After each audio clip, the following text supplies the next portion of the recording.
Today we're gonna make a special mac and cheese. A mac and cheese that you probably never had before. And I know you never had it before because we put garlic and onions in the mac and cheese. But today we're gonna put onion and we're gonna put garlic. We're gonna use white onions, like 1.5 white onions, 8 cloves of garlic. We're gonna add mustard. And the reason why I'm showing the containers and the bottles, it's because I want you to follow exactly the same recipe so you can get the same result. Black pepper for flavor. We're gonna use this kind of sazon that I love. I use it in every my meal. It's very healthy. It has no MSG and it's also gluten-free. It's a whole bunch of herbs mixing together. It's delicious. I really recommend for you to get it. I like to add a little bit of hemp paprika to my mac and cheese as well for color and flavor. If you just like me, that like spicy food, you could add a little hint of cayenne pepper. I have a cup of butter, and we're gonna use 5 different cheeses. The first cheese we're gonna use a Regano Parmesan pound, but I'm gonna use 1/2 pound of that cheese. I like this cheese too. This is also cheddar, but it's aged cheddar, different flavor, and we're gonna use 1/2 pound of that as well. And we're gonna use the Alpine cheddar, and all the cheeses together are gonna infuse the flavor. Every cheese has their own little nutties flavor, but mixing together, it tastes delicious. So 1/2 pound of this one too. We're gonna use 1/2 pound of Parmesan as well. And we're gonna use 1/2 pound the classic extra cheddar. So I usually like to buy my cheese in block, because I used to like to grind it myself. I use this. It's gonna be a little bit extra work, but I'll tell you, the flavor is gonna be amazing. And we're gonna use 1/2 gallon of milk to do the gravy for the mac and cheese. This is the first step we're going to do, okay? We're gonna chop the garlic. Your life could be in a completely different place. place. Right up here in the pot. Then we're gonna repeat the same thing with the onions. Okay, my friend. We put the oil here.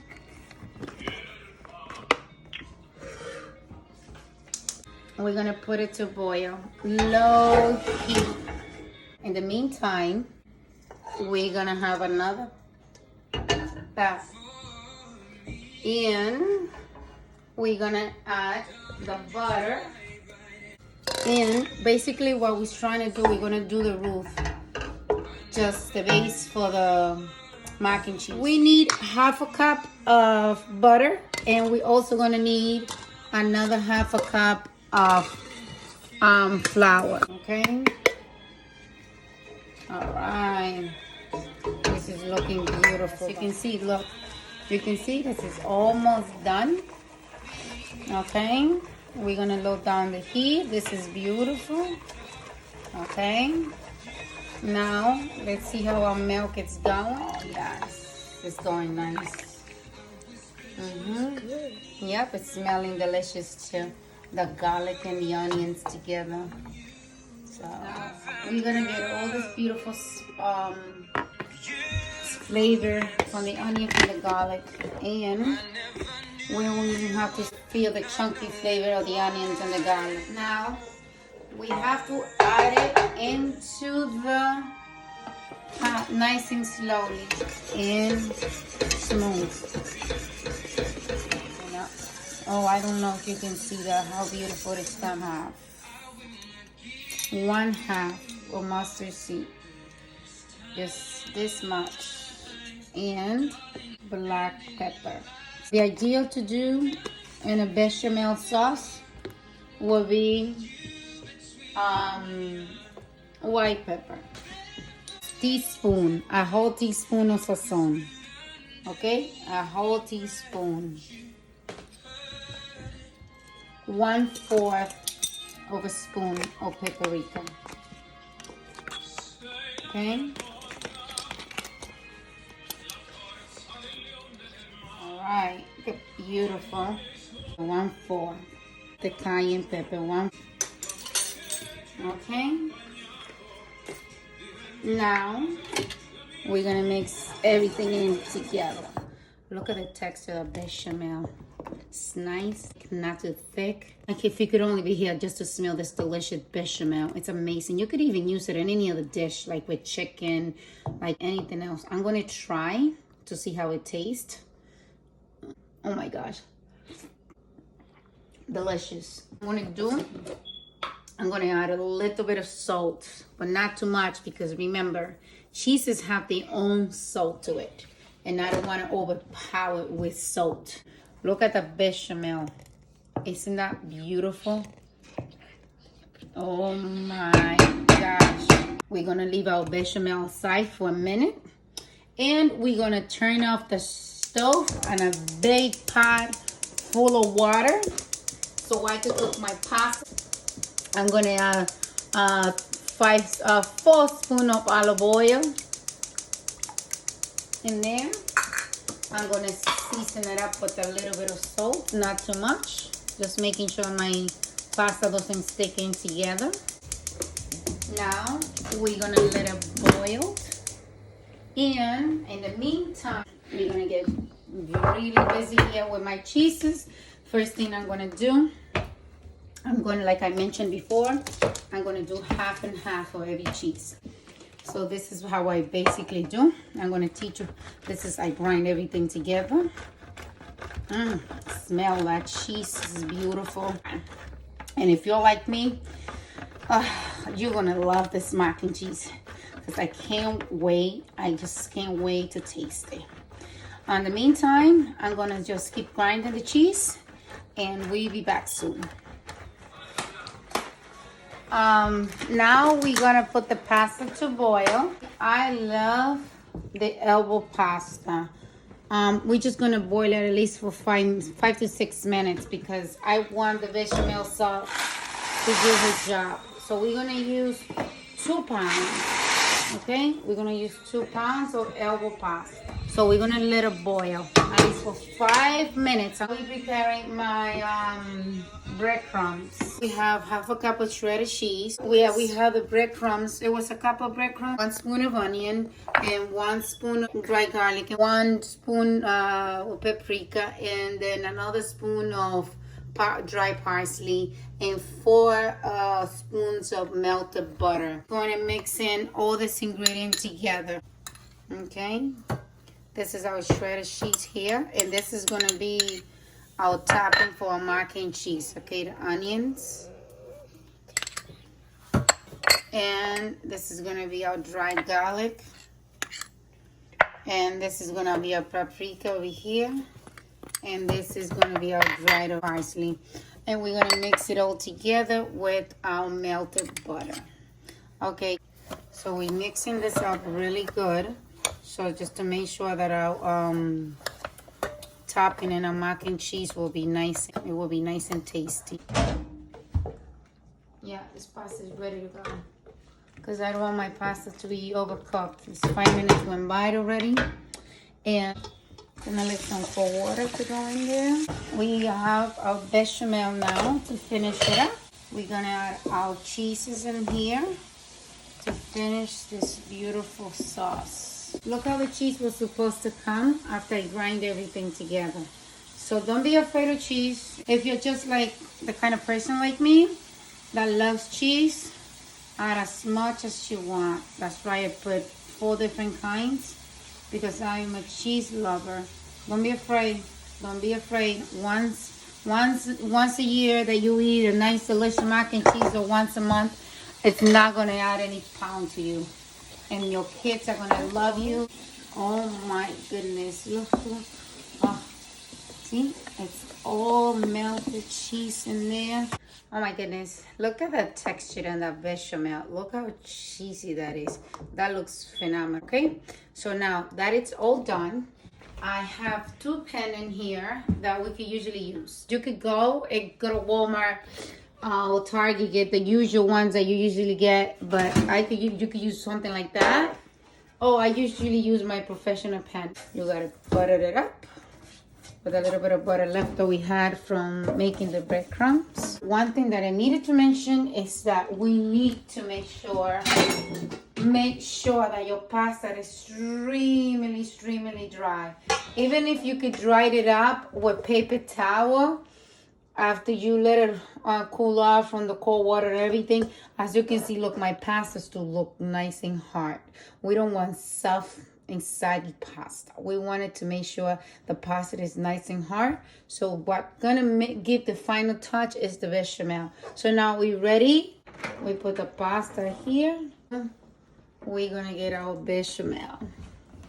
And we're gonna put our bechamel inside here.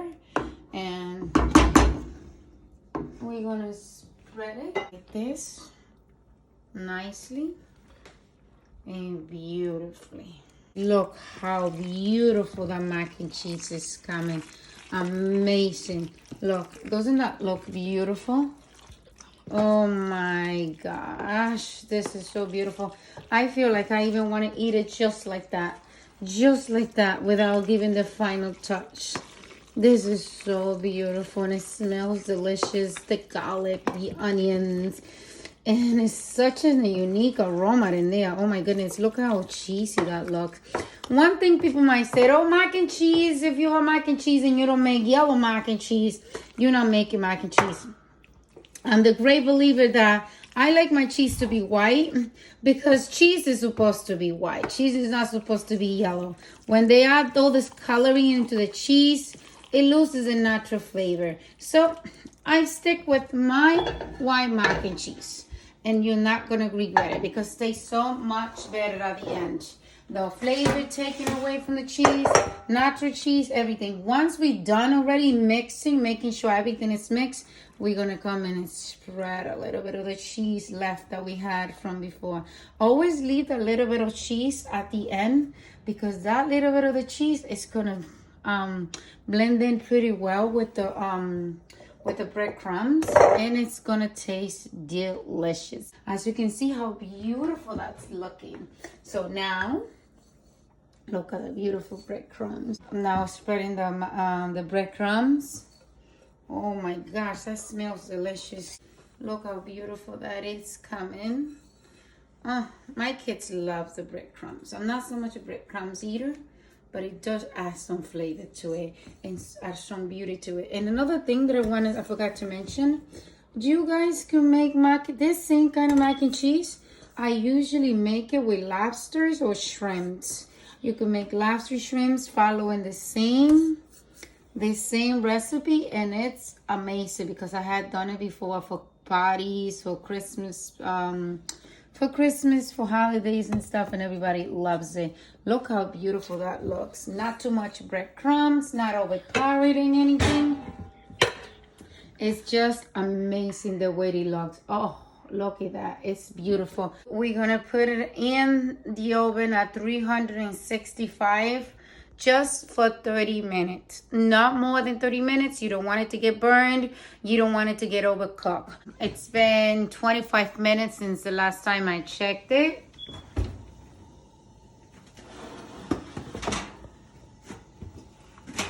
Oh my gosh, look how beautiful that looks. Oh wow.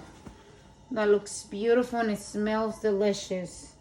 Okay, in order for the breadcrumbs to get a little bit more brownish, I'm going to leave it in there for 5 extra minutes now, but I'm going to crank the heat to 400, okay? 400 for 10 minutes. And then after 10 minutes goes by, we're going to come and take it out. 10 minutes on 400. 5 minutes already passed. I can smell the house. It's smelling delicious. All the cheese blend in together with the garlic, with the onions and everything. Everything's smelling delicious. I'm just going to take a quick pick on it and see how it looks, okay?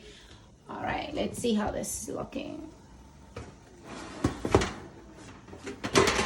Oh my goodness, look how beautiful that looks. That's making bubbles in there. That looks delicious. Look at the color. Look how nice it's coming. Basically, it's smelling delicious. What I'm going to do, I'm going to not cover it up. I'm going to leave it uncovered for 5 extra minutes.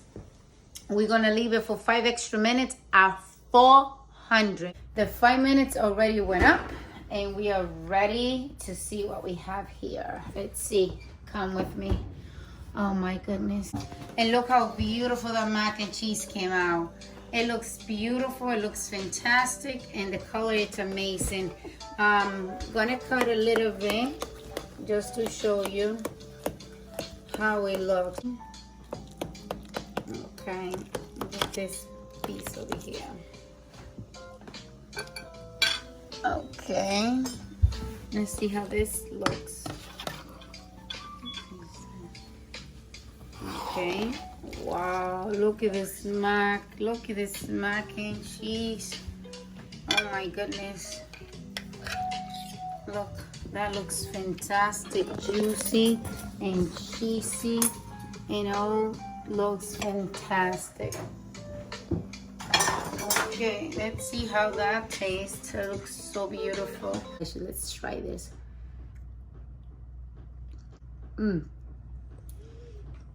This is so delicious. I could taste the hint of the garlic and the hint of the peppers, the onions. It just tastes amazing. Well, by far, I know my kid can have a great meal tonight. And you like my recipe, just don't forget to give it a thumbs up. Subscribe, leave any comments below. And I hope you could try this recipe, because I made this recipe with a lot of love for my kids and family. And I hope you could do the same. Stay tuned. Bye.